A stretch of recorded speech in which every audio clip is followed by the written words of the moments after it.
Well, time now for a look at the day's top business news with Brian Quinn from the business desk. Now, let's start with the latest on price pressures in the US, and inflation is back. Indeed it is. The question is it here to stay? We don't know.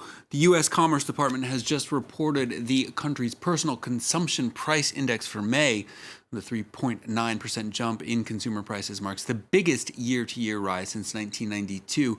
Most of that gain came from energy prices, which were up a massive 27.4% after a cyber attack shut down the East Coast's main gas pipeline. Personal spending was up by around $2.9 billion, while personal income actually fell by 2% as the government begins winding down stimulus payments.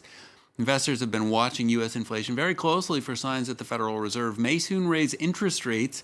The International Monetary Fund, though, says recent price spikes are most likely temporary as the economy recovers from the pandemic in fits and starts.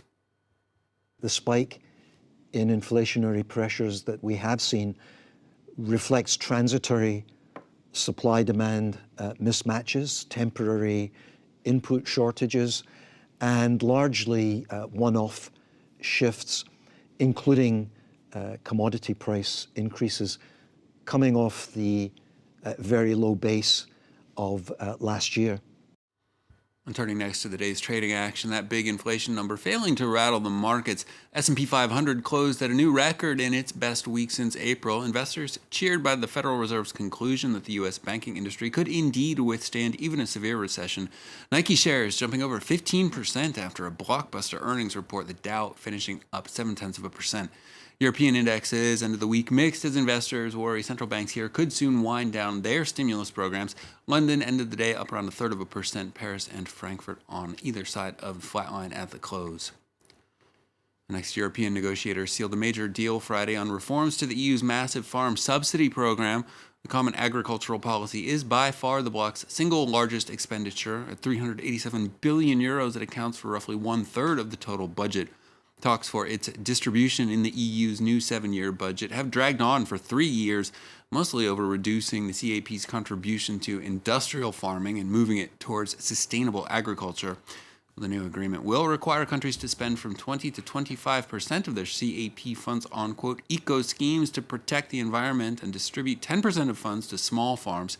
Environmental campaigners say the deal fails to fight climate change, with many of the sustainability measures difficult to enforce or even voluntary.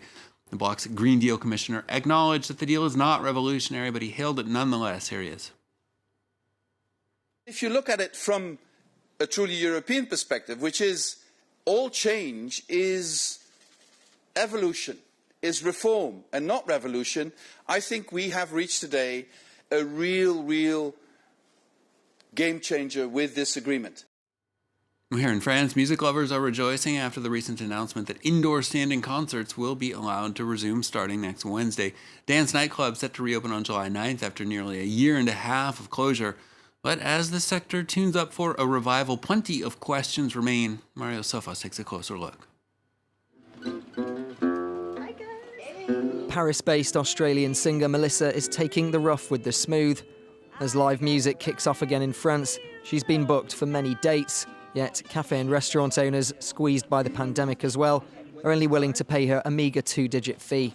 I think we're all really tired of having to accept something that's less than what we had before. And we understand that obviously it was a struggle for all these establishments too, and they want to maintain a healthy live music culture. But I think it's going to take some time to get back to where we were. Live music venues and nightclubs have been closed since the beginning of the pandemic, some 15 months ago.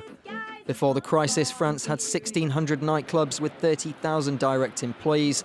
152 of them are now closed for good. 25% of those remaining say they won't be able to comply with health protocols due to their ventilation systems. Festivals are coming back for the summer, but the French music industry's top advocacy organisation, the CNM, says it's not going to be smooth sailing from here on out.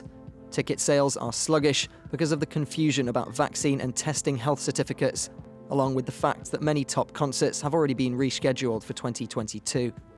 In 2020, the CNM distributed €97 million in aid, while so far in 2021 it's distributed €60 million.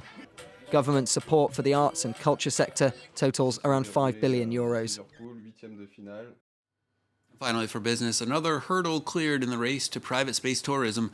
Virgin Galactic announced Friday it has received approval from the U.S. Federal Aviation Administration to begin sending customers into space from its New Mexico facility. The company's billionaire entrepreneur founder, Sir Richard Branson, was initially set to join a test flight to space later this year. Meanwhile, Amazon founder Jeff Bezos is planning to be on board one of his Blue Origin rockets as it heads past the Earth's atmosphere on July 20th. More than 600 people have already reserved seats on Virgin Galactic at a starting price of $250,000. That price is expected to rise once the company starts taking reservations again. Julia, I think you could not maybe pay me to get on one of those things. I think we might have to start saving up first, Brian, Yeah. before we could even venture to Indeed. do so. Moot point, as we say. Okay, Brian Quinn, thank you very much for that business update.